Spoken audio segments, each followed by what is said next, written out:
Bonsoir chers téléspectateurs. Merci d'être fidèles à votre émission Expression qui aujourd'hui va vous présenter un sommaire très intéressant une fois de plus parce qu'aujourd'hui nous recevons ici Michel Ndao, comédien metteur en scène qui va nous parler de sa pièce Barça ou la mort, mise en scène il y a quelques jours. Et ensuite en deuxième partie nous parlerons de littérature et société et cela vous sera expliqué. Ensuite, il y aura la chronique de Soulé, le calvaire des travailleuses domestiques dans les pays arabes. Justement, ce sujet-là, on revient là-dessus parce que la demande a été très forte. Les gens veulent qu'on revienne et qu'on approfondisse. Mais voilà, chers téléspectateurs, vous êtes bien servis.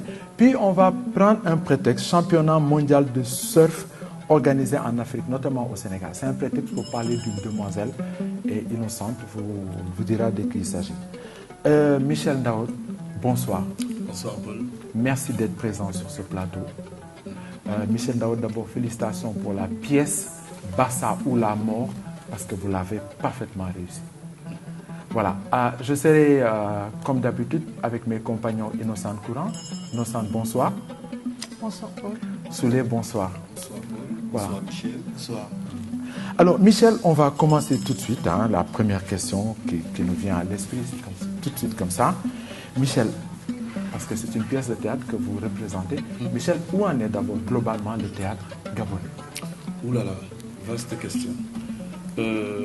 Disons que le théâtre gabonais patauge, n'est-ce pas, sous une forme de léthargie qui n'émeut personne. Cela n'empêche qu'il y a une créativité gabonaise. Le théâtre ne vit pas, mais survit grâce à certaines personnalités. Je pense à Dominique Douma et bien d'autres. Voilà un peu la situation du théâtre gabonais, hélas. Sur le plan international, nous ne sommes jamais présents. Voilà une forme de configuration ici de la créativité gabonaise. Bon, il y a un théâtre gabonais qui n'est là que... Enfin, un théâtre national qui n'est là que de nom, mais un répertoire qui est vraiment assez pauvre. Pourtant très talentueux par rapport à ce qu'on a pu voir sur le terrain. Absolument, absolument. Qu'est-ce qui t'a poussé à représenter ce thème sur les planches? Ah oui, le thème de Barça ou la mort, c'est une préoccupation. Il faut dire qu'à l'origine, j'ai quand même eu l'influence... D'abord, c'est un thème qui est difficilement traité dans le domaine de fiction. J'ai été aussi impressionné par un réalisateur sénégalais, Moussa Touré, qui a un film que j'ai vu en 2013, je pense à Ouaga, qui s'appelle La Pirogue. Et c'est pratiquement le même thème. Et je me suis dit aussi, pourquoi ne pas en parler aussi au théâtre? Au théâtre, par l'écriture et par la mise en scène. Et un fait qui est scandaleux, horrifiant, c'est que rien qu'en l'année dernière, on parle de plus de 2000 morts. Quand même, c'est une situation où il faut en parler, il faut trouver tous les moyens pour pouvoir dire qu'il y a actuellement, c'est horrible ce qui se passe, une tragédie humaine. Et d'ailleurs, une des répliques de la pièce dit, si je m'en souviens, un mort de plus ne changera pas la mer en rouge sang. Donc, voilà pourquoi j'ai voulu parler de Barça ou la mort. Et ça nous amène à, déjà pour rentrer dans la pièce, partir du titre. Quelle analyse faites-vous du titre? Alors, par le titre, alors je me suis vraiment, c'est par le pur hasard que je me rends compte qu'il y a une expression wolof qui dit Barça. Bon, je ne veux pas cocher, je ne sais pas très bien le dire. Barça ou la Barça. Absolument. Et moi, Barça ou la mort, c'est juste atteindre l'Europe ou alors mourir. Je sais qu'au Maroc, on les appelle les brûleurs. Parce que les jeunes qui se lancent comme ça pour traverser la Méditerranée, avant de faire le voyage, ils brûlent la carte d'identité et font le voyage. Barça ou la mort, ben c'est toute l'Afrique, c'est toute l'Afrique de l'Ouest. C'est toute l'Afrique de l'Ouest, toute l'Afrique en règle générale, toute cette jeunesse qui comme ça, prend la mer pour pouvoir trouver le bonheur ailleurs. Barça, c'est un diminutif de Barcelone. Oui, absolument, voilà. Barcelone, oui. Barcelone. Parce qu'un des personnages aussi veut aller jouer au football. Voilà, voilà, il porte même le maillot. Oui, le Voilà, maillot. voilà, Barcelone. Voilà. Et Innocent tout à l'heure a dit Barça ou Barça. Barça, Wallah. Barça. Barça, Wallah, c'est où? Wallah, c'est où en Wolof? Barça. C'est où? Barça, Innocent Wallah, traduit Barça. pour les téléspectateurs, que signifie Barça? Barça, c'est Barça. Barcelone et Barça, c'est l'au-delà. L'au-delà. Oui. Alors, Barça, Wallah, Barça. Wallah, c'est où? D'accord. Et le titre de la pièce, donc... Oui, exactement. C'est une expression très, très populaire que tout le monde connaît. Et le titre, c'est la parfaite traduction. C'est quelle coïncidence heureuse. Oui. La parfaite traduction de cette expression qui appartient au vocabulaire populaire sénégalais. Barça ou la mort. Voilà, nous allons suivre le début de cette pièce justement pour rentrer carrément dans la représentation.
Nous avons perdu les deux moteurs pendant la tempête.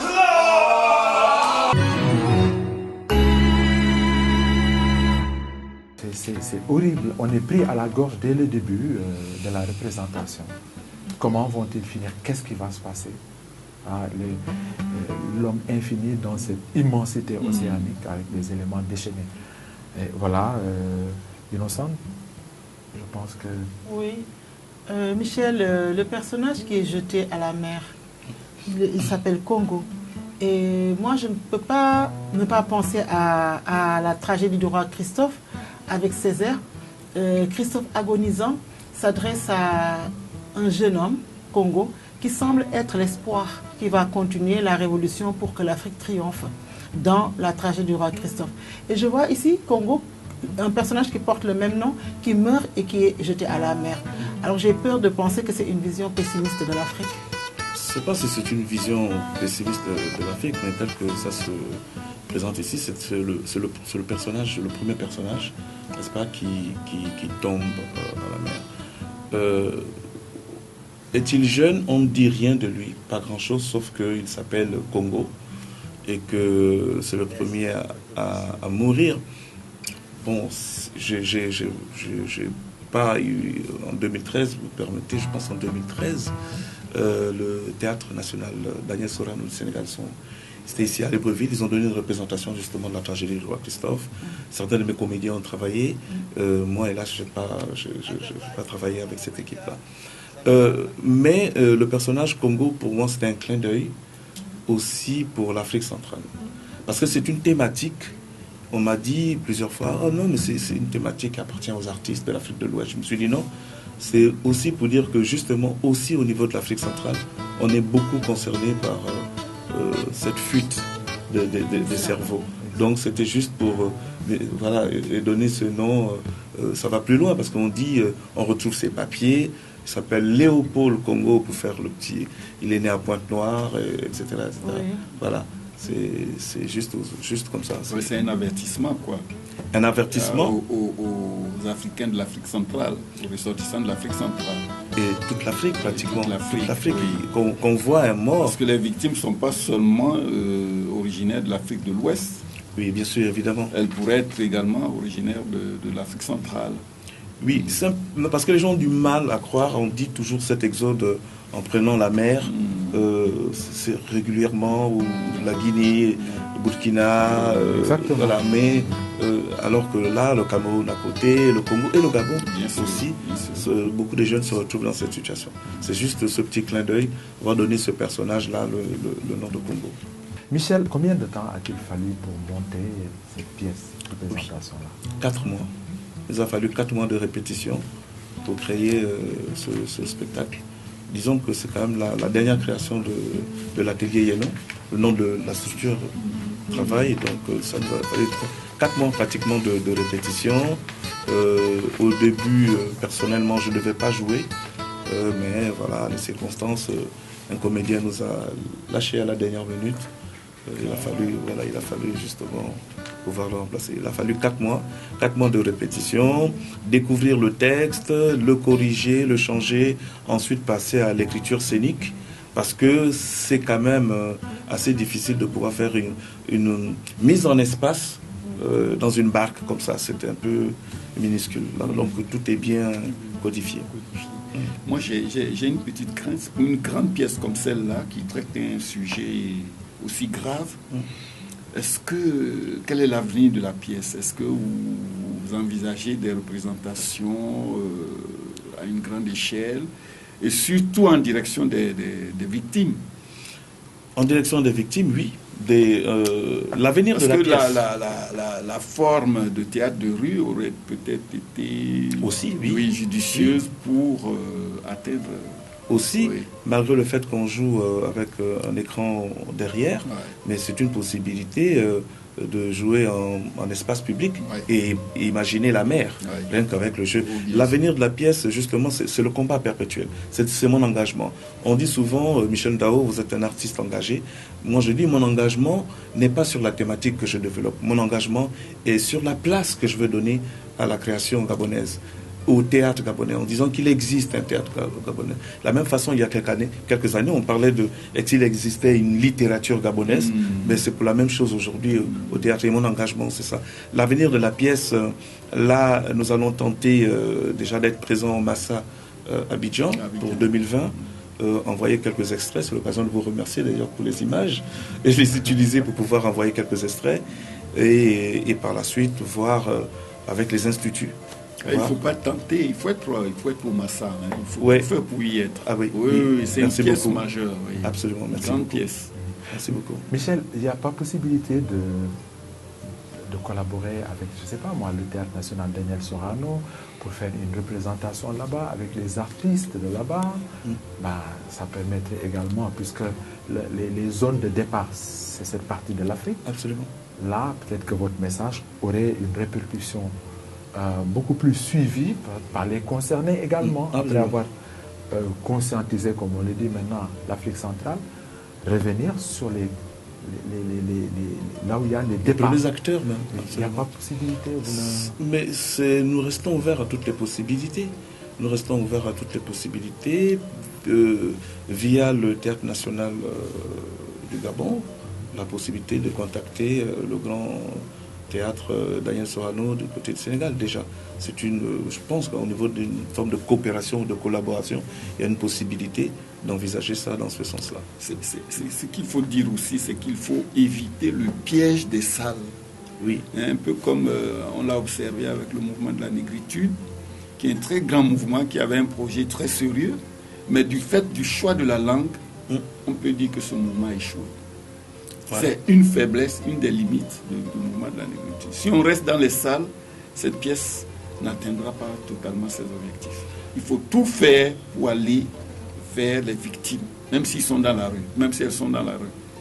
Donc ça dit que là, effectivement, la salle, c'est un espace clos ou bien conventionnel, pour certaines élites, avec une élite. C'est ça le problème. Et le problème de langue. Bon, le problème de langue, on peut le résoudre en simplifiant les expressions. Oui. Mais par rapport à cette pièce, la langue n'est pas un obstacle. Je pense que même les malentendants comprendront très bien ce qui se passe. Les Oui. images parlent d'elles-mêmes. Oui, et puis voilà, le texte. Au théâtre, c'est pas seulement la langue, voilà. il y a l'expression corporelle. Justement. L'expression corporelle. Surtout pour cette pièce-là, on comprend tout, même s'il n'y a pas le son. Oui. En même temps, c'est vraiment ce que vous dites est très important. La salle, effectivement, ou bien un espace ouvert. Un espace ouvert, un peu comme dans les théâtres traditionnels africains. Oui. Nos séances de contes, c'était aussi des espèces de mise en scène. Et ouvert, tout le monde, tout le village, tout le monde y assiste. Ces migrants-là, on sait où les trouver. Oui. On sait où ils sont. On peut aller vers eux et puis essayer de jouer.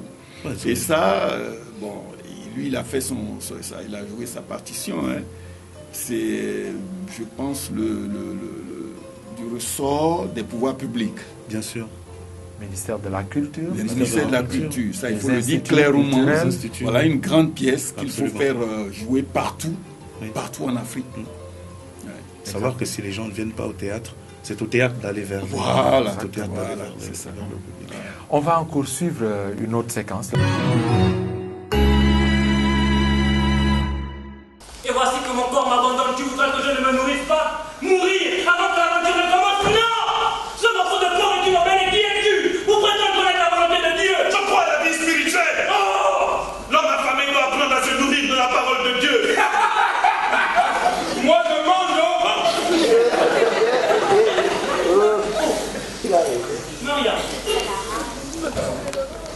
Amen. Je te préviens. Si cette femme s'effondre, je te tiendrai responsable de sa mort. Non. C'est du cochon. Tiens, mange. Mange.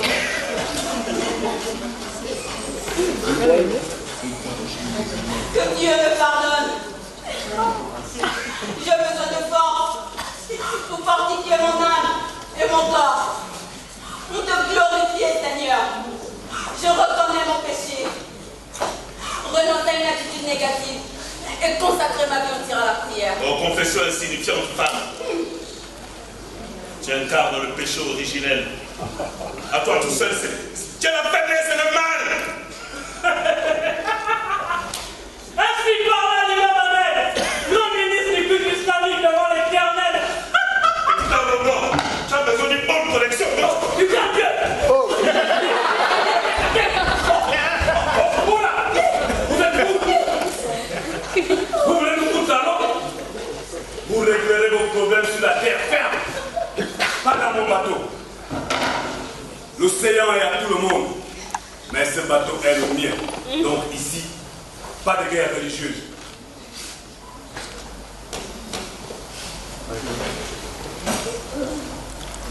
Oh, la pluie!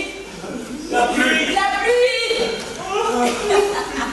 Nul n'est plus grand que toi, Seigneur. Dieu n'abandonne jamais ses enfants.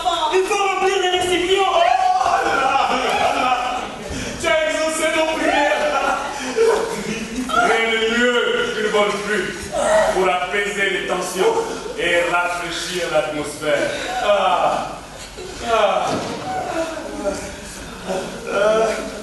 Pasteur, oui, nous arriverons dans combien de temps? Oh, cela dépend du mouvement de la marée.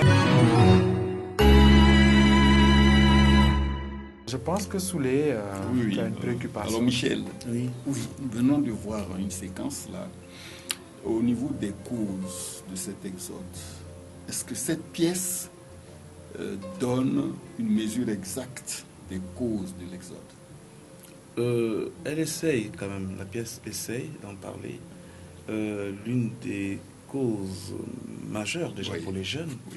c'est de pouvoir trouver la possibilité de une vie meilleure. Une vie meilleure, c'est-à-dire trouver du travail.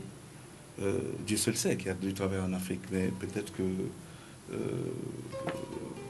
c'est pas une question de concurrence. Donc les jeunes, bon, pour la pièce spécifiquement, c'est un jeune qui veut faire une carrière de football.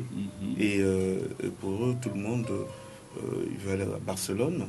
L'espoir, c'est de devenir un Messi. Et Messi, je le dis ici au studio, mais dans la pièce, je parle de Salif Keita, qui est quand même le premier Africain qui...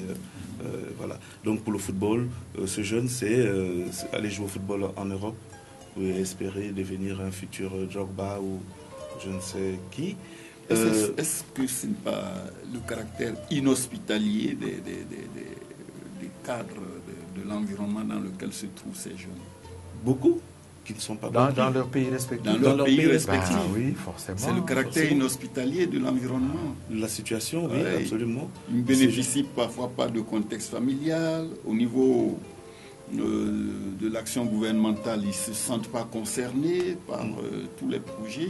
Oui, toute cette fuite, cette jeunesse qui s'en va, aussi cette fuite des cerveaux, et aussi ils partent avec l'espoir, la rage au ventre, en se disant, bon, où ça passe, où ça casse quand même. C'est scandaleux, c'est dangereux, bon, tout le monde a espoir de devenir meilleur. Alors, ils préfèrent travailler la terre, aller cueillir des oranges, moi je sais pas, moi en Italie, plutôt, Espagne, voilà, etc., que de travailler la terre chez nous, parce que la vie est dure. C'est un cri d'alerte, cette pièce. C'est un cri d'alerte. Et je me dis, bon, par le théâtre aussi, il faut pouvoir en parler. Excuse-moi, Michel, de t'interrompre, mais effectivement, je crois également parmi les causes Souley, il y a également le chant des sirènes là, de ceux qui sont partis, Oui. qui ont réussi, Oui. la partie de l'iceberg que l'on voit. oui. Et moi, j'ai connu ça. J'ai connu des gens qui sont allés jouer au football et qui revenaient au Sénégal. J'étais jeune étudiant. Je les voyais et je voyais autour de moi ceux qui n'étaient pas à l'université, qui n'étaient pas à l'école, qui étaient éblouis, charmés par ces gens-là et qui roulaient des mécaniques. Alors que, et même pas simplement ces footballeurs, ces gens qui étaient allés faire du sport, mais des gens qui ont tenté l'aventure, qui faisaient, Dieu seul sait, des travaux, mais très indignes, entre guillemets, il n'y a pas de sous-métier, bien sûr. mais qui revenaient après avoir fait des économies, qui revenaient auréolés, parce qu'ils avaient de l'argent, mais vous imaginez le choc que ça faisait. Alors que ceux qui les connaissaient en Europe savaient, ma foi, que c'est des gens qui trimaient dur, Bien sûr. qui après avoir pendant des années réuni un peu d'argent, qui viennent au Sénégal, dans leur pays plastronné, alors que voilà. Mais ça, les jeunes ne comprennent pas. Ils ne comprennent pas. Et justement, ça veut dire que dans cette pirogue, justement, on a mis un personnage qui représente la jeunesse africaine, donc le jeune Fofana qui va aller jouer au football. Ensuite, on y a un autre personnage un peu plus âgé, qui est joué par moi, qui est Ahmed, qui lui a son 3e voyage. Il a été expulsé, il est revenu, il a encore tenté. Et un personnage qui est très dur, on en parlait tout à l'heure, qui est le passeur, qui dit à un moment que mais la vie n'est pas facile là-bas. Et je sais ce qui va se passer. Au début, vous allez nous envoyer des cartes postales, un peu d'argent par, un petit mandat. Et par la suite, c'est votre cadavre qui va revenir. Parce que le passeur, il est certes, il a le mauvais rôle, mais en même temps, il sait. Il dit, lui, il préfère vivre et mourir en Afrique plutôt que d'être nourri à la soupe populaire. Là, je vous envoie des répliques comme ça, un peu de la pièce. Mais c'est tellement difficile d'expliquer aux jeunes en disant que bon, il faut pouvoir rester ici. Et puis le risque, c'est surtout le risque, on le voit, ces personnages sont vraiment... Ouais, c'est le désespoir. C'est le désespoir aussi. C'est le désespoir. Ils sont piégés par les récits de fausses réussites. Oui. Et on voit les personnages répéter à l'envi, l'espoir est ailleurs. L'espoir Ça est ailleurs. revient comme un leitmotiv. Ouais, Est-ce que vraiment l'espoir est ailleurs? Mais telle est la question. Disons que, est-ce que la pièce répond à cette question? Mais c'est de placer juste la situation. Ouais. C'est de placer la situation. Le personnage, l'unique femme, Myriam, qui, elle ne sait pas que son voyage vers Paris, c'est une porte qui s'ouvre pour la prostitution, justement. Et elle est jeune. Elle se dit, j'ai une tante qui vit là-bas, elle m'a dit... Donc voilà, toujours avec ce rêve-là. Et la pièce, c'est de marquer tous ces... Il y a quand même un personnage qui semble bien conscient du fait que l'espoir n'est pas ailleurs. C'est le passeur. Ah oui. Le passeur, il ne se fait pas d'illusions. Hein. Il ne se fait pas d'illusions. En même temps, il reste attaché à cet aller-retour. Cet aller-retour, c'est à savoir la pirogue, c'est son deal, c'est son business, de faire à chaque fois l'aller-retour entre... Il profite. Quoi. Business macabre. Macabre, sur le dos des immigrants. Des migrants. Et son expérience également est peut-être consécutive au fait que dans la pièce, c'est Congo qui est jeté à la mer, mais dans la vie réelle, sûrement qu'il y en a tout le temps des gens qui sont jetés à la mer. Oui, absolument. Tout le temps. Voilà. Il sait qu'il y en a qui n'arriveront jamais, il sait qu'il y en a qui ne reviendront pas ou reviendront dans des sachets plastiques. Oui, hélas. Lui, il en est arrivé à la banalisation de la mort. Oui, ce personnage-là. Oui, ce personnage, la mort, ça n'a plus trop d'impact sur lui. Oui, la preuve... Il change, il est aigri, il est aigri, parce qu'en regardant ces jeunes, il décourage le jeune en disant mon petit, tu fais des rêves éveillés, l'Europe regorge des talents du football, tu te prends pour Salif Keita, mais le jeune dit non, tu n'as pas le droit de nous empêcher de croire. Voilà, tu n'as pas le droit de... Et pourquoi tu es... Et lui, il se dit, non, moi, ça n'a fait... Oui, malgré son caractère très négatif, j'ai apprécié son courage. Il dit quand même la vérité, le passeur. Oui.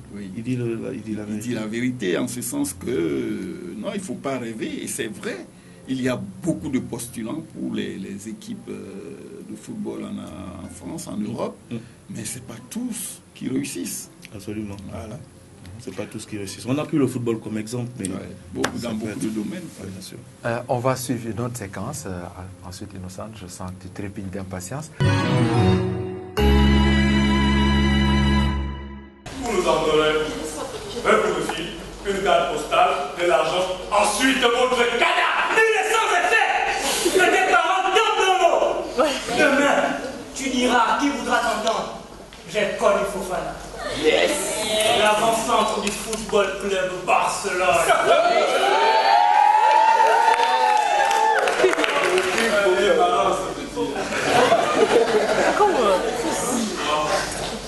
Je vais travailler dur pendant 3 ans. Économiser. Ensuite, rentrer au pays et retrouver ma femme et mes enfants. Voilà. J'ai une briqueterie, je ne sais pas. Les jours meilleurs pour mes 2 jours. Ça va aller, vieux frère. Il n'y a rien. C'est l'homme qui a peur, qui ne risque rien, n'a rien.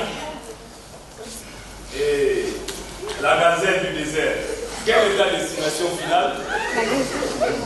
Le pays de la liberté, la France. Liberté, égalité, fraternité.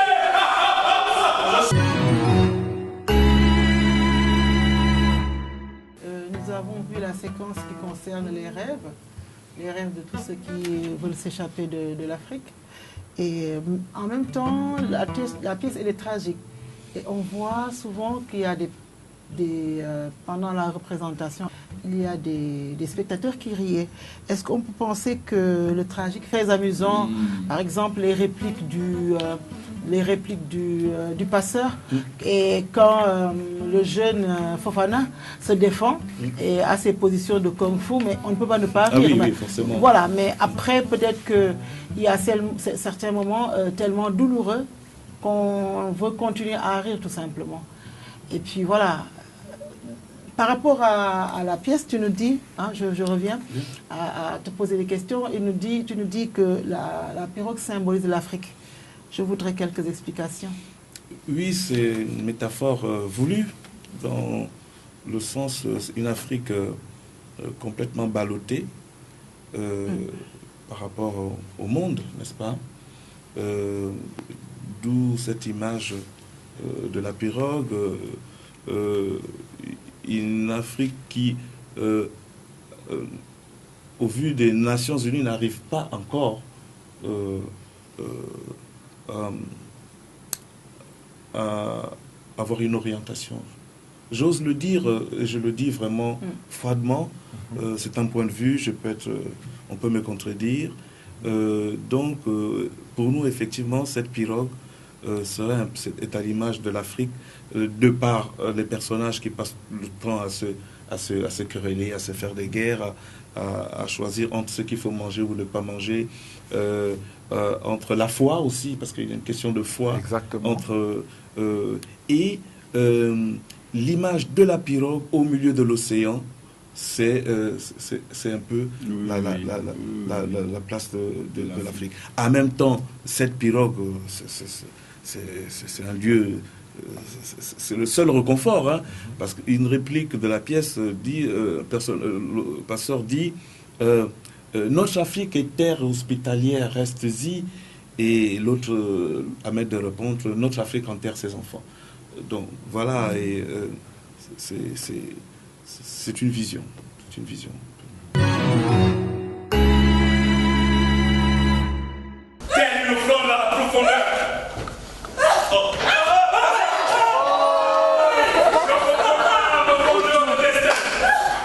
Et votre n'en valent pas cher. Il me suffit de crever la pirogue. Courage pour anéantir vos rêves dérisoires.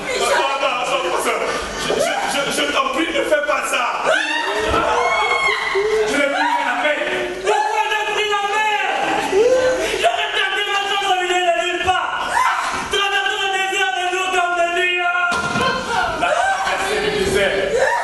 L'Europe donne beaucoup d'argent au pays du Maghreb pour arrêter ceux qui veulent émigrer au pays des Blancs. Je n'en peux plus ça. Regarde-moi dans les yeux. Regarde-moi dans les yeux, pasteur. La vie continue. Je t'en prie, pasteur. S'il te reste une once d'humanité. Pasteur, donne-moi l'âge. Pasteur, tu es bon.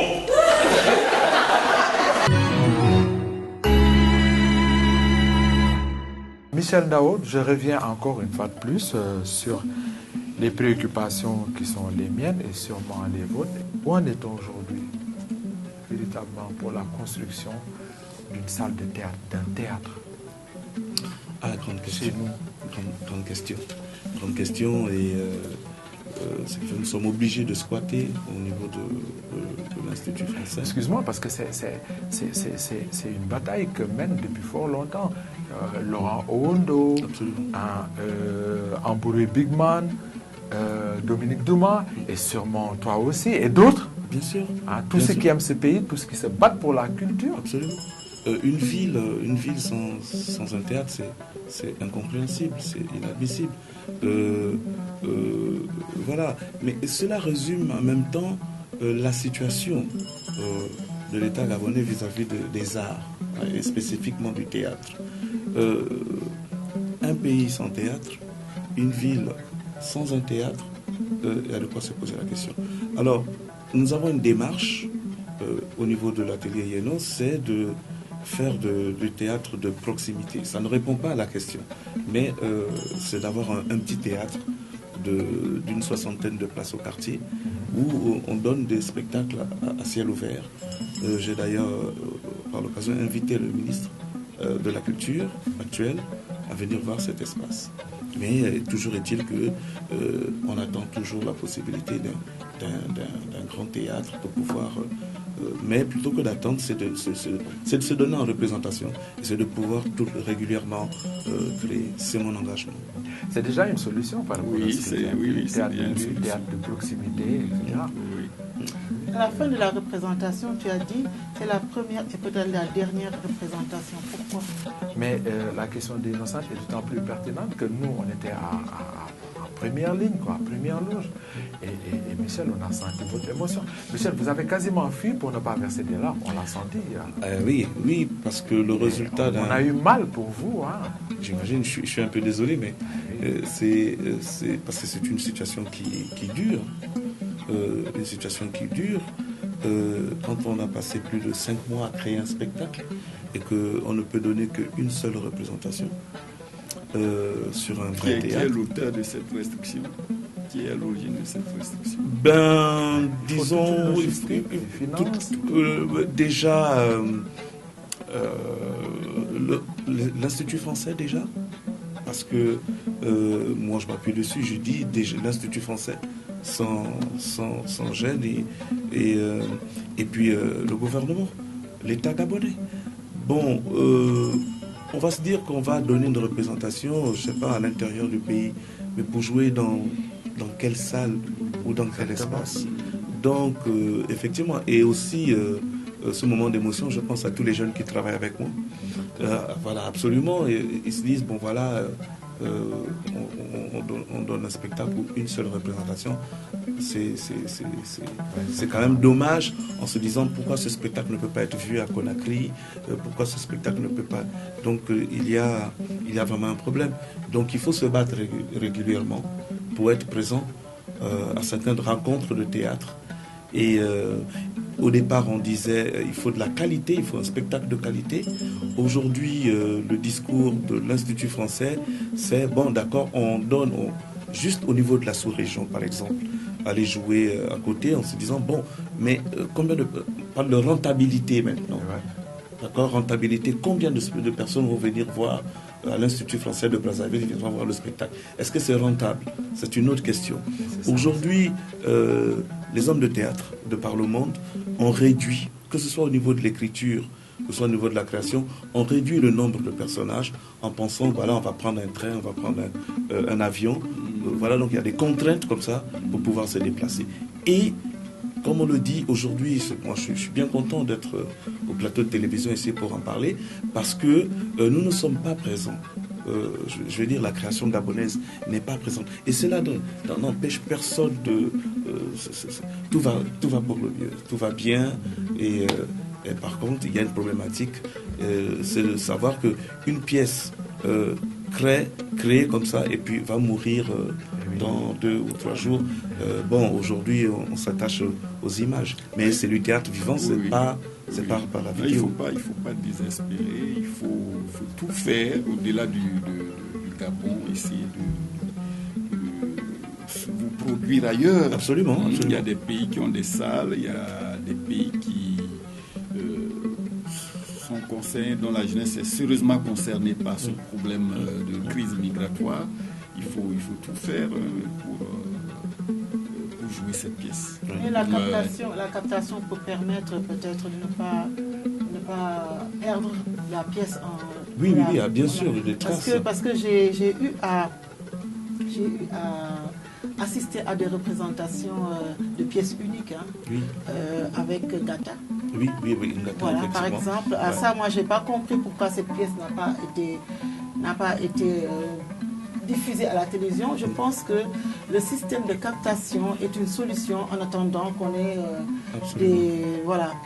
des solutions définitives par rapport à ce problème, parce que c'est un réel problème. À la télé, absolument. Oui, la rediffusion à la télé, c'est déjà ça. Absolument. Parce que là, vous avez fait allusion à un problème sérieux.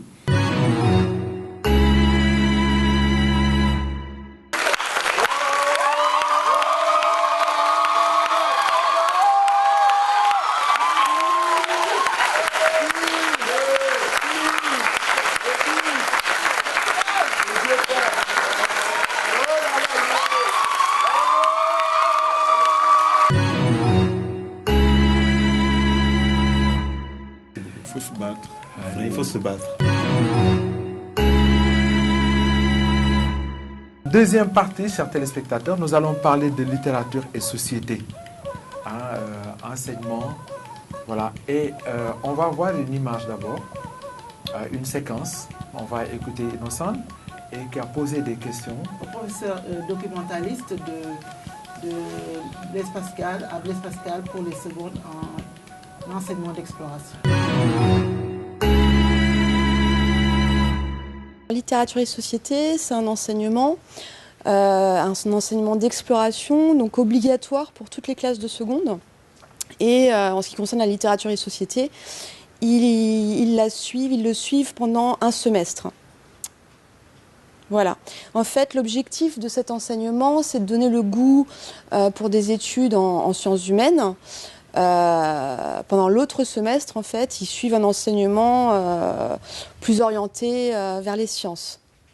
Donc, c'est pour leur faire découvrir des textes littéraires, les faire réfléchir sur des sujets de société, analyser des articles de presse, voilà, ce genre de choses.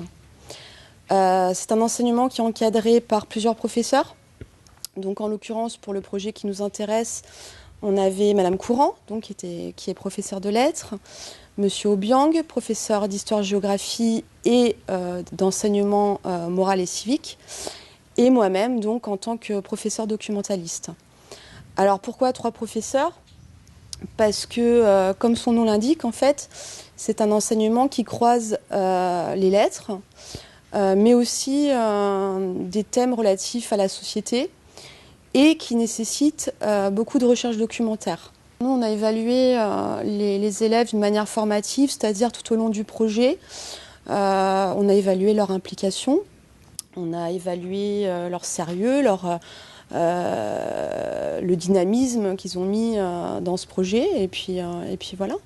Donc on a quand même évalué par la note finalement, puisqu'on a attribué une note en fin de trimestre, en fin de semestre même. On a travaillé avec 2 classes dans le cadre de la littérature et société.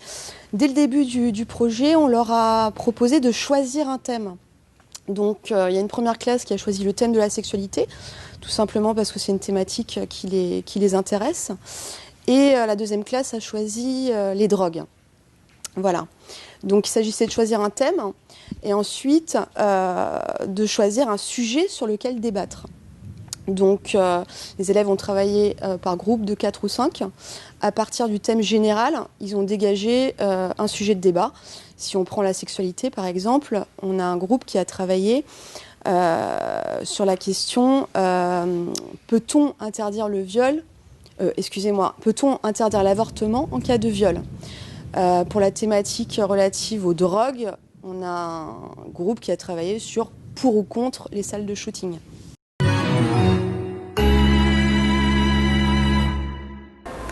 Bonjour à tous et bienvenue dans notre émission Déo et Débat. Aujourd'hui, nous allons traiter la question « Sommes-nous prédisposés à devenir consommateurs de drogue ou le devenons-nous » Pour répondre à cette question, nous avons fait appel à 3 personnes présentes sur notre plateau. D'abord, Monsieur Nguema. Vous êtes addictologue depuis 15 ans. Votre travail est d'étudier les addictions, c'est-à-dire la dépendance physiologique et psychologique aux drogues, mais aussi le comportement des individus face à ces drogues. Oui. Ensuite, nous accueillons Monsieur Adalbert.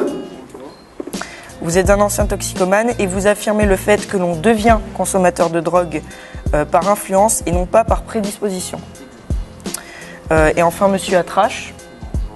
Quant à vous, vous êtes un toxicomane, vous êtes donc dépendant aux drogues et vous affirmez le fait que l'on devient consommateur de drogue par prédisposition. Tout à fait. Donc avant de commencer notre débat, je vais revenir vers vous, Monsieur Nguema, pour vous demander si vous pouvez nous parler plus précisément de votre métier. Comme le disait précédemment Monsieur Agent, je suis addictologue. Donc je suis un médecin et mon métier consiste à étudier les addictions physiologiques et psychologiques des gens. Ça peut être en rapport avec plusieurs sujets comme le tabac, l'alcool et comme nous allons le voir aujourd'hui, les drogues. Je vous avoue qu'avant de venir, j'ai fait mes recherches précédemment pour voir si je n'étais pas seul dans mon cas.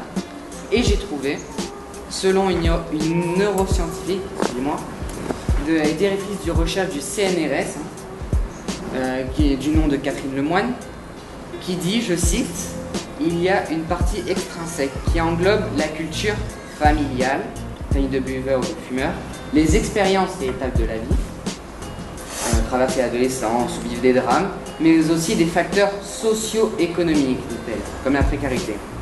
Ce qui est sûr, et important, c'est qu'il n'existe pas de gène de l'addiction.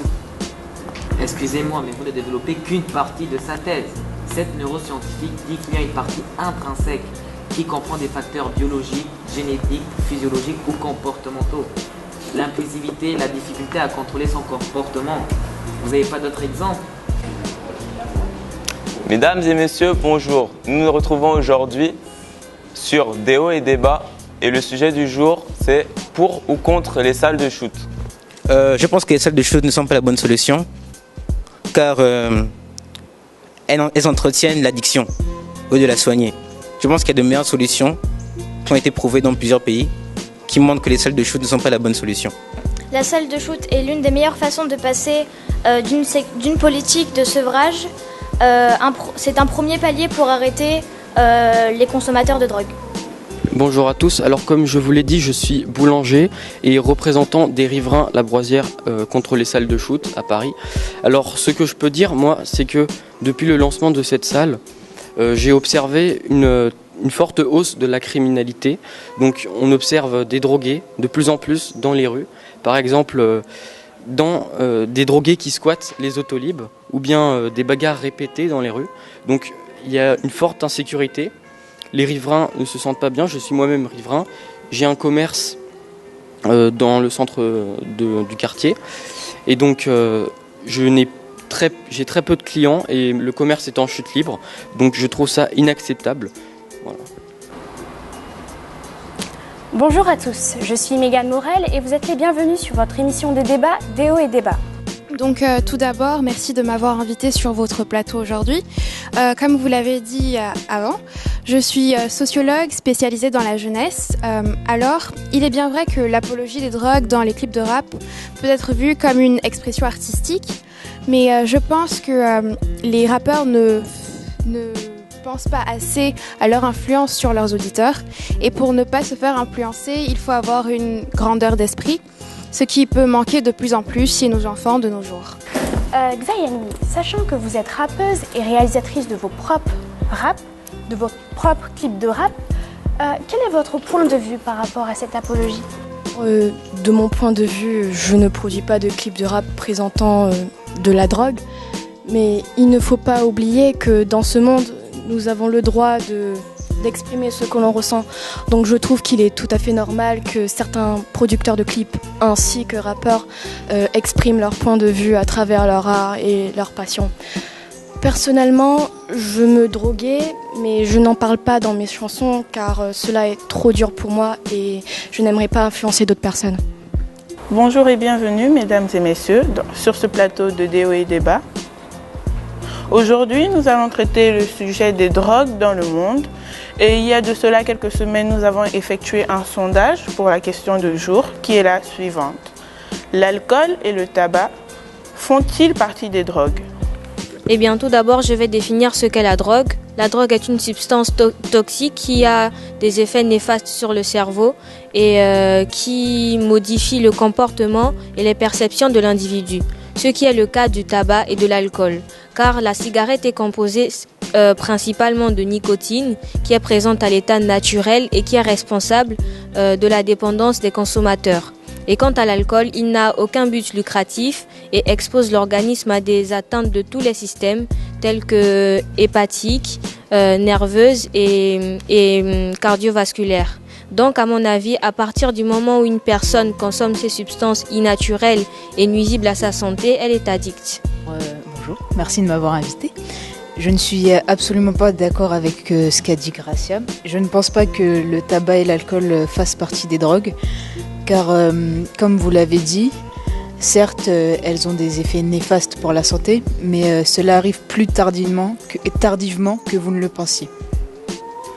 Alors pour moi, l'alcool et le tabac font partie des drogues, car même si Gwendoline a en partie raison, l'alcool et le tabac sont des drogues puisqu'elles sont toxiques pour l'organisme et pour le cerveau.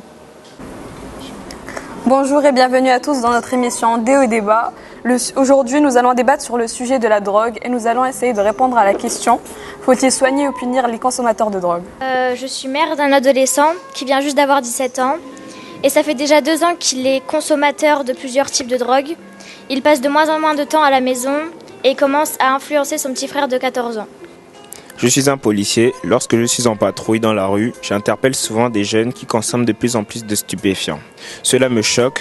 Je suis toujours dans l'obligation de les arrêter, mais c'est compliqué lorsqu'ils sont sous l'effet de la drogue.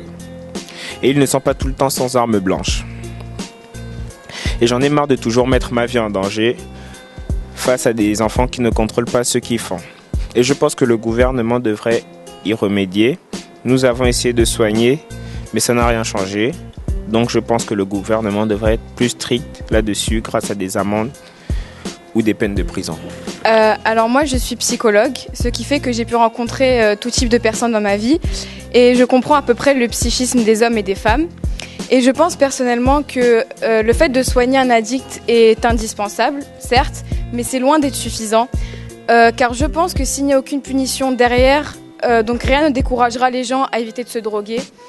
Ils auront un champ libre et penseront qu'ils pourront toujours essayer et tester comme tout le monde et se faire soigner ensuite. Mais notre but, c'est de diminuer les consommations au maximum. Donc à mon avis, le fait de seulement soigner ne pourra pas résoudre entièrement le problème. Bonjour, bienvenue dans notre émission Déo Débat. Le sujet du jour est la légalisation du cannabis. D'abord, d'après mon expérience, j'ai découvert qu'il y avait plusieurs troubles, comme les troubles schizoaffectifs, la schizophrénie déjà, qui en est un trouble chez les adultes. Il y a les troubles délirants et le cancer des poumons. Il y en a plusieurs problèmes, surtout au niveau de la fertilité aussi. Alors oui, bien sûr. J'en ai rencontré une très grosse majorité qui ont rencontré des troubles mentaux tels que de la schizophrénie, de la dépression ou encore de la baisse de QI. Ces jeunes surtout, ce sont des jeunes qui avaient du mal à avoir confiance en eux, qui avaient du mal aussi à, avaient du mal à s'exprimer surtout. Et en fait, quand j'avais 21 ans, je suis rentré dans la vie active et je n'ai pas su m'adapter au rythme de travail. Donc un soir, un ami m'a proposé de fumer un joint et j'ai accepté. Et au final, après cela, j'ai vu que je m'en sortais mieux dans mon travail, donc j'ai continué. Mais au bout de 2 ans, ma santé a commencé à se dégrader. Donc j'ai appelé ma famille à l'aide pour qu'ils m'aident à m'en sortir de cela. Nous touchons à la fin de cette émission. Nous vous donnons rendez-vous la semaine prochaine dans notre émission Déo et Débat.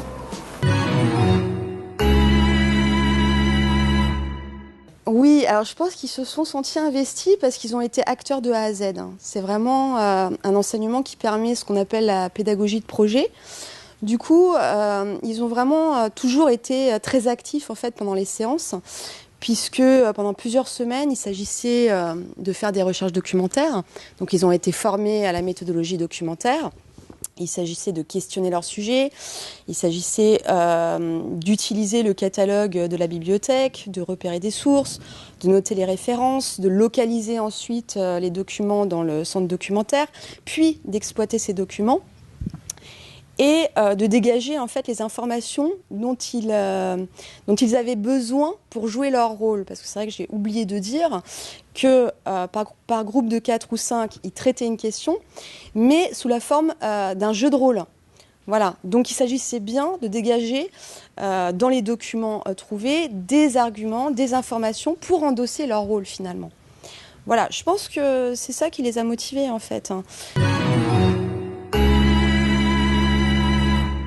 Pourquoi ce choix? Pourquoi cette innovation, vous qui avez expérimenté cela? C'est une nouvelle façon d'enseigner parce que, à mon humble avis, les classes d'enseignement par rapport au cours magistral, j'ai l'impression que c'est une façon d'enseigner qui est peut-être caduque. Et par rapport à notre génération, aux générations qu'on a aujourd'hui, les élèves, c'est la génération de l'écran, c'est la génération des images mobiles. Je pense qu'il faudrait leur trouver une autre façon de les intéresser. Parce que le professeur qui parle tout seul, bien sûr il y a des professeurs qui sont excellents là-dessus, mais la plupart du temps, il y a beaucoup d'élèves qui s'ennuient en classe. En fait, chaque fois qu'il y a un cours, ça leur donne un effet de déjà-vu. Ils savent déjà ce que le professeur va dire, parce que tous les professeurs, en général, font la même chose, à peu près. Ils deviennent presque des inspecteurs en voyant ce que un professeur n'a pas fait, parce que les autres font pareil. Alors, s'il y a une façon d'innover, une autre façon de proposer un enseignement, ils s'intéresseront davantage. Et je pense que littérature de société, même s'il n'y a pas de notes chiffrées derrière, mais ils ont été notés en fin de semestre, mais même s'il n'y a pas de notes chiffrées derrière, il y a toujours cette envie de bien faire et de très bien faire. Alors voilà cette particularité, cette innovation qui fait que l'élève, même s'il n'y a pas de sanction positive, lui, il travaille tout simplement parce qu'il a envie que ce soit très bien fait. Mais Innocente, cet enseignement d'exploration-là nécessite des ressources humaines, trois professeurs dans une même classe.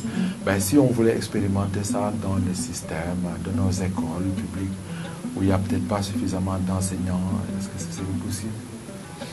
Ça va être un peu plus difficile, non? En fait, moi Oui, si les difficultés sont là, elles peuvent être recensées.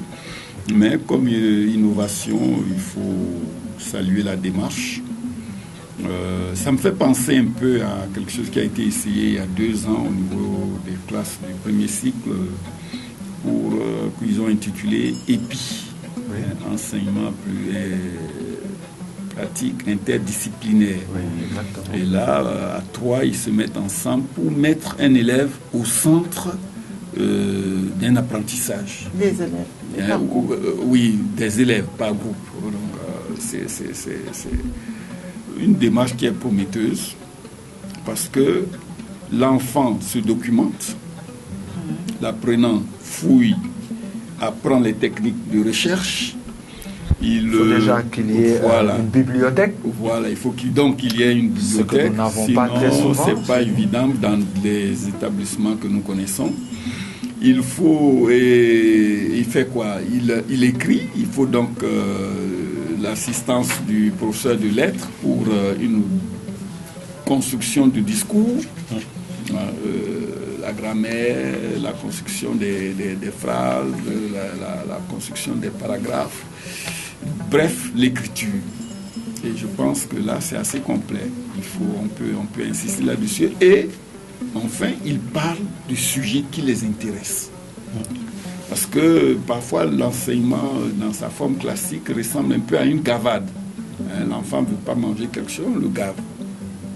Ils ne veulent pas apprendre quelque chose, on les gave. C'est pas un peu de théâtralisation, l'enseignement théâtralisé? Moi, je constate que oui, la méthode pédagogique, mais cela implique quand même l'enfant en lui-même. Ces recherches-là, c'est une innovation, normalement. Non, c'est payant, c'est gratifiant, c'est sûr que l'enfant apprend. Mais si justement, en même temps, c'est performance, enfin, c'est l'essentiel, l'objectif, c'est de faire des élèves performants, curieux, qui cherchent, qui trouvent, etc. Mais alors, pourquoi l'enseignement d'exploration une seule fois pendant l'année? Ah, d'accord, oui. Mais je crois que ça a un coût, hein. Peut-être qu'elle pourra expliquer, ça a un coût. Une seule fois, c'est par rapport à un projet. Parce que la finalité, c'est d'avoir un produit fini. Et le produit de ces 2 classes pour l'enseignement d'exploration, c'était de faire un débat télévisé. Un jeu de rôle où il y avait le présentateur, les invités, et chacun donne son opinion. Le chroniqueur, chacun donne son opinion, comme ça se passe sur Expression. Le projet, c'est un projet fini. Ça pourrait faire un court-métrage. L'essentiel, au final, il y a un produit fini et bien fini qui peut être proposé comme le résultat des travaux de recherche. Et comme tu le dis, Paul, c'est du luxe. C'est du luxe. Elle a aussi précisé que les élèves défendent une situation qu'ils ne sont pas forcément. Voilà, c'est un jeu de rôle. C'est pourquoi j'ai parlé de théâtralisation. Je m'adressais parce que ne serait-ce que le jeu de rôle, imiter un plateau d'expression, il faut des preneurs de son. C'est eux-mêmes qui jouent ces rôles-là. Alors, ils ont joué le rôle de l'animateur et des invités, des chroniqueurs aussi. Et ces expressions qui est aller filmer, la Belle TV, aller filmer. Il se trouve qu'on a l'impression que les enfants sont intéressés parce qu'ils sont impliqués, ils sont actifs par rapport à l'enseignement habituel que nous leur donnons. Ils sont consommateurs, ils prennent des notes, mais là, ils sont au centre même des activités. Est-ce que, effectivement, ce n'est pas comme ça qu'il faudra à l'avenir tenter de généraliser ça dans tous les systèmes? On peut innover, on peut continuer à faire produire des documents, faire réaliser beaucoup de choses par cette démarche, sans même, pas forcément copier le modèle qui nous est présenté. Il faut pouvoir amener les élèves à être au centre. Voilà. Voilà, chers téléspectateurs, une petite pause avant de passer à la chronique de Soulé.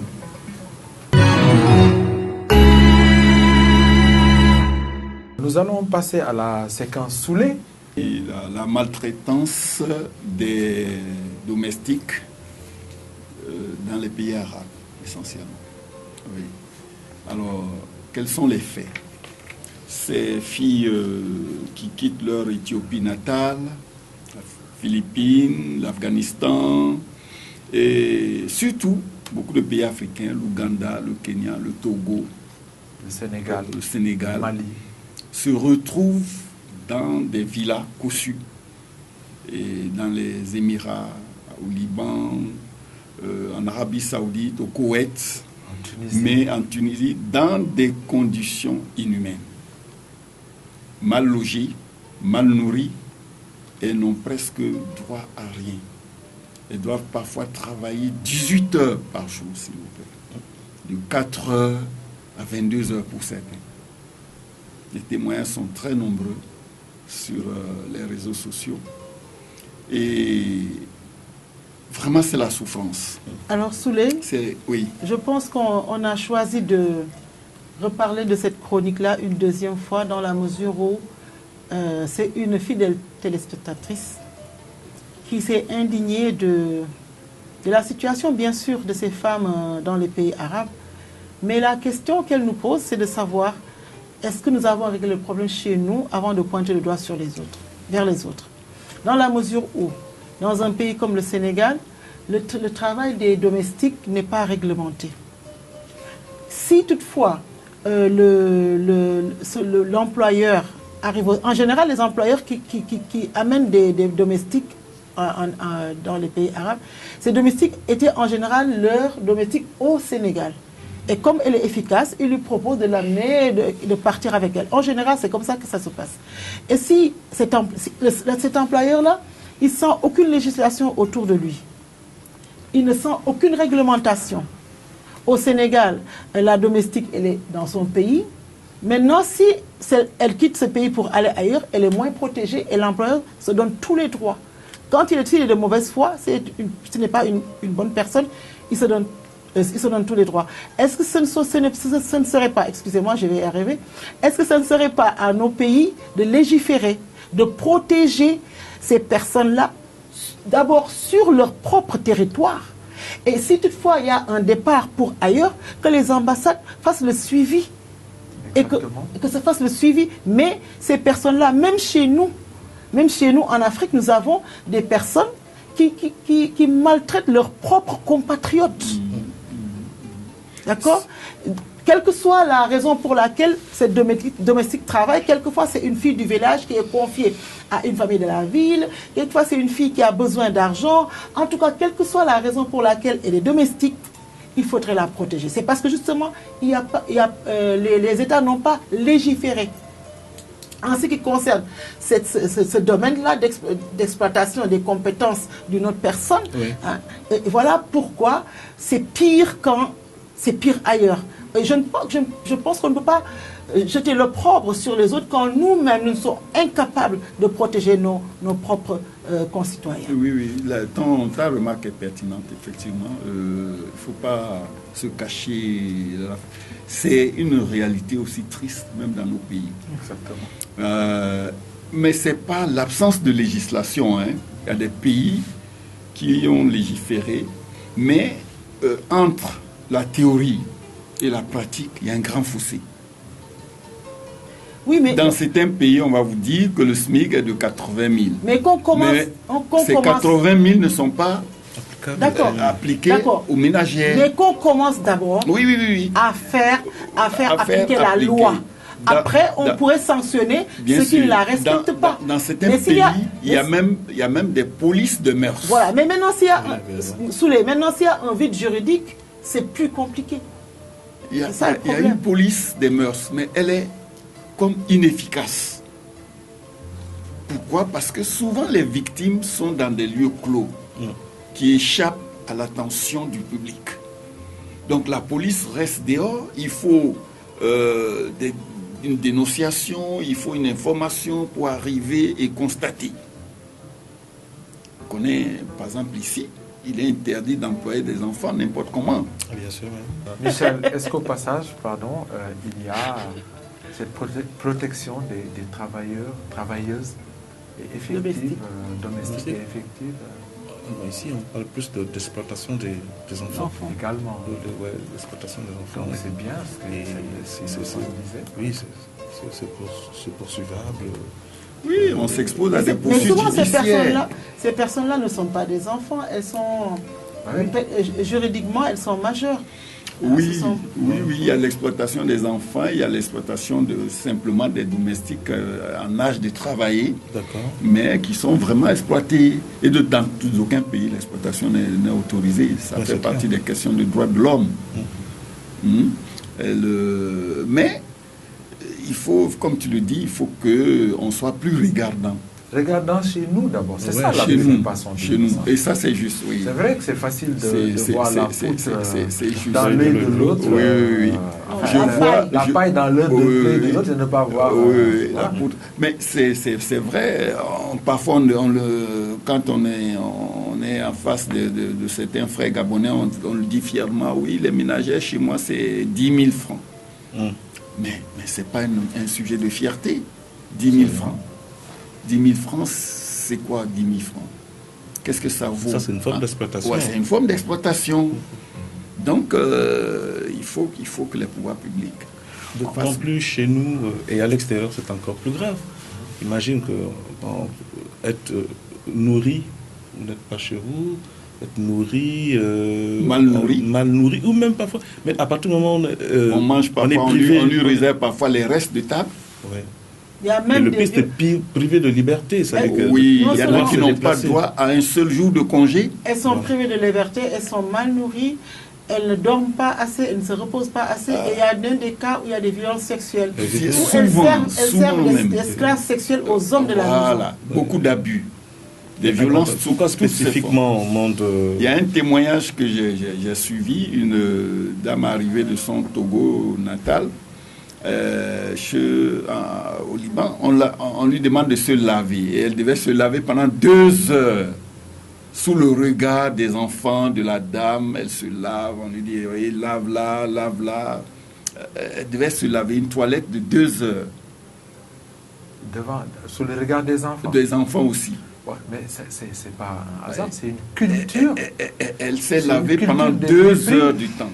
Parce qu'on a dit les travailleuses africaines noires. Voilà. Donc c'est une culture du mépris. Mais pourquoi dans son témoignage, elle dit qu'elle se demandait si on voulait qu'elle devienne blanche. Pendant 2 heures de temps, une toilette.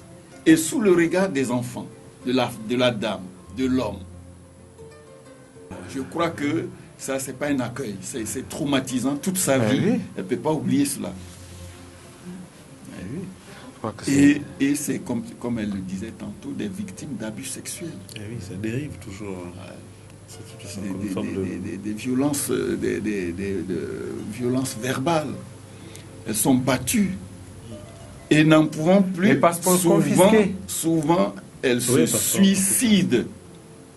Se donnent la mort. Il y a beaucoup de taux de suicide. Là, nous parlons vers les pays... surtout du côté des pays arabes. Pays arabes. Parce que ce qui semble paradoxal en même temps, moi, ça me dérange beaucoup. Hein. Chez ces Arabes-là, tout comme chez les Français, quand les travailleuses sont des Africaines ou des femmes blanches, le traitement est différent. Oui, il y a du racisme. De toute façon, il y a un trafic qui existe, on ne peut pas fermer les yeux. Il existe. Oui. Tu le dénonces bien dans ta pièce. Ça fait, on fait un petit aller-retour. C'est ce que le passeur nous raconte. C'est le rôle des passeurs. Les passeurs qui sont d'une cupidité, des personnages d'une cupidité horrifiante. Le problème des travailleuses dans les travailleuses à l'étranger, c'est Mariam de la pièce. Oui, elle ne sait pas ce qui l'attend. Ouais, mais nous savons déjà. On voit bien, absolument. Et on voit que c'est en rapport avec le fait qu'en partant, elles pensent trouver le bonheur, trouver de l'argent, elles trouvent que de la souffrance. Oui. Et elles sont abusées sexuellement, maltraitées. Malheureusement, le spectateur, il le sent. Mais elle n'est pas avertie parce qu'elle pense qu'elle va tout voir. Le but, c'est d'aller. Heureusement que le passeur lui fait un récit quand même assez... réaliste. Oui, réaliste. Parce que Mariam, elle rêve là. Le but, elles rêvent et ces victimes dans ces pays-là aussi sont des rêveuses. Elles sont piégées par les promesses alléchantes de certains employeurs. Évidemment. Pour revenir vraiment à ta chronique, Soul, c'est que moi je suis horrifié vraiment là, que ce soit vers le monde des Arabes. Je vais peut-être dire une bêtise, mais finalement à l'origine, ce sont eux qui ont toujours été pour l'esclavage. Même avant l'arrivée des colons. Le monde arabe avait toujours... c'est des sociétés esclavagistes. D'accord. Oui, des sociétés esclavagistes. Vers le nord de l'Afrique, on voit il y a des tensions entre certains qui sont considérés comme des esclaves et d'autres, notamment en Mauritanie. Oui, et c'est un sujet tabou. Ah oui. Il ne faut pas en parler, sinon tout de suite on te met entre quatre murs. Mais c'est là, c'est la réalité. Bon, mais nous, on en a parlé, on va continuer à parler. Bon, je pense qu'on va passer directement à la dernière chronique. On peut revenir à notre chronique à ma chronique, en parlant de cet événement au Sénégal qui s'est passé le mois dernier. C'est le championnat mondial un championnat de surf. Et c'était un prétexte, ce championnat est un prétexte pour parler d'une jeune fille qui est passionnée de surf et qui participe, elle travaille dans une entreprise qui s'occupe de ce sport-là. Et je pense que son activité permet de donner une autre image des jeunes filles, tout simplement, une autre image du surf et de démocratiser ce sport qu'on croit hors de portée. Et plus encore, non seulement réservé aux hommes, réservé aux hommes et réservé à ceux qui sont aisés. Et plus encore, elle veut transmettre sa passion et elle a créé une école où elle entraîne d'autres jeunes filles, d'autres petites filles qui ont envie de pratiquer ce sport-là. Et elle vit de sa passion. Et justement, je dis que c'est un prétexte pour montrer qu'il n'y a pas de limite. Les limites, c'est seulement par rapport à ce que l'on veut, n'est-ce pas? Quand on veut... Elle a déjà créé l'école bien là. Oui, c'est effectif. Et justement, elle s'est donné le moyen de vivre ses rêves et de faire ce que beaucoup penseraient impossible. Justement. Ça, il faut saluer cette initiative. Parce que... Déjà que c'était une surprise d'apprendre que maintenant en Afrique, il y a des concours mondiaux de surf. On a grandi dans ces pays-là, je n'avais pas vu de vagues aussi hautes. Maintenant qu'on organise, je pense que c'est bien pour nos pays, ça permet de démocratiser le surf. À partir du moment si la planche, une planche, ça coûte pas assez cher. Absolument. C'est pas cher, je sais pas. Non, mais c'est absolument cher. Oui, c'est pourquoi c'est cher. Oui, c'est cher. Il faut un équipement. Il faut un équipement. C'est une planche spéciale. Même si nous, on a appris à faire du surf avec des planches qu'on ramassait, on courait. Voilà, j'ai vu également des jeunes faire ça sur les plages de Libreville. C'est très amusant. Non, il faut les encourager. Voilà. Parce que ça, c'est une opportunité. Elle a commencé à 13 ans. À 13 ans. Elle a pris cette passion-là. C'est où Au Sénégal. Bon, elle va à l'école, 13 ans, elle a fait les classes normalement, c'est ça? Ça, on ne sait pas. Parce qu'il ne faut pas que ça, une activité absorbe l'activité classique. Oui, mais le surf, il y a des professionnels du surf, il y a des gens qui vivent du surf.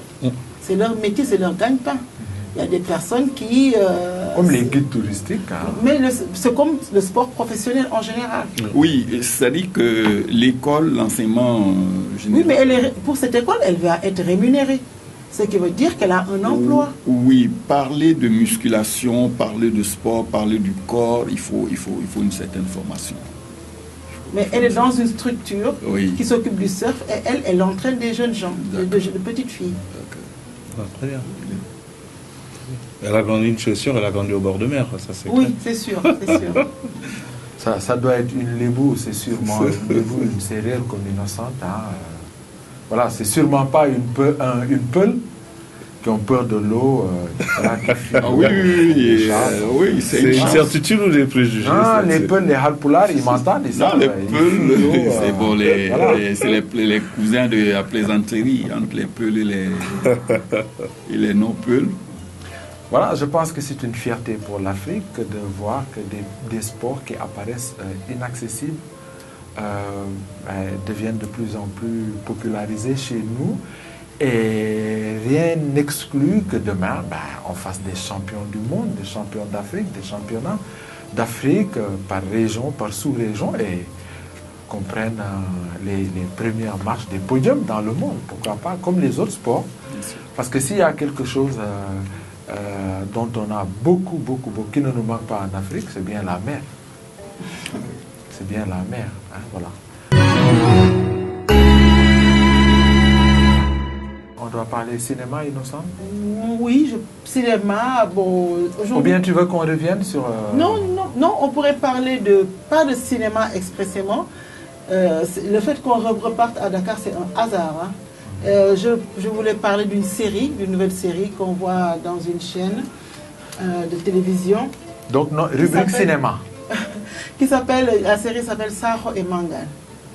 Et dans cette série, c'est un style de polar, hein, où il y a un tandem de 2 policiers, 2 inspecteurs qui enquêtent sur un meurtre. Et successivement, il y a toujours une intrigue à chaque épisode qui est résolue, même s'il y a le fil conducteur en rapport avec un crime pour lequel il fallait trouver le coupable. Et dans cette série, Sakho et Mangane, on voit que c'est à Dakar. Je pense que cette série est de bonne facture, tout simplement. Ce qui est intéressant, c'est que c'est joué de façon très réaliste, mais il y a des moments où, quelquefois, je me sens mal à l'aise. Mal à l'aise parce que soit on a travesti certaines traditions, ou bien c'est tout de suite le fantastique. Un fantastique qui est exacerbé, un fantastique qui est à la limite dérangeant. Je crois que la spécificité de cette série, c'est que ce sont des crimes mystico, c'est pas des crimes où il y a des prélèvements des organes de ce type-là. C'est que justement, c'est pas le crime ordinaire. Voilà, une dame qui a été... Mais c'est toujours en rapport avec le mystico-africain. Oui, je suis d'accord. On mélange la criminalité occulte, très bien. Oui, on mélange le fantastique, et le réaliste, c'est vrai. Mais ce qui me dérange, moi, je connais bien la culture des gens du bord de mer en ce qui concerne le Sénégal. Mais il y a un mysticisme qui est exacerbé, qui n'existe pas. Il y a une exagération, une exagération qui, au final, met mal à l'aise. C'est la seule chose qui me dérange vraiment, parce que à la limite, ça pourrait aller jusqu'au mensonge. C'est faux ce qu'ils disent. Mais il y a un mysticisme lébou, c'est vrai. Il y a un mysticisme dans... voilà. Mais quand on pense que les crimes sont en rapport avec une culture traditionnelle qui a des valeurs, là, ça me dérange. En zone urbaine. En zone urbaine. Et, en fait, c'est peut-être fait exprès, justement, comme nous sommes dans la fiction. Je précise aussi, c'est l'occasion de qu'il y a 2 scénaristes gabonais qui participent à cette. Qui ont, je pense à. C'est eux qui ont amené la touche des organes prélevés ou quoi? Non, je ne sais pas spécifiquement. Je sais que. Mais je me souviens, on parlait dans un des épisodes, on retrouvait une fléchette du Cameroun. Du Cameroun. Exemple, donc, c'est pour dire que non, c'est ouvert. Hein, à plusieurs scénaristes africains, je pense que cette opération est menée par Canal. Oui. Et, donc, les acteurs ne sont même pas sénégalais, hein. Saho, Magane. Celui qui joue le rôle de Saho, il est français. Non, il est d'origine camerounaise. Celui qui joue le rôle de Saho, je pense qu'il est burkinabé. Et celui qui joue le rôle de Mangane, il est d'origine camerounaise. Oui, c'est un film international. Oui, c'est international vrai. Par la dimension, et justement, c'est que dans cette zone urbaine qui est Dakar, et le fait, c'est de plus en plus à la mode de retrouver certains auteurs aujourd'hui.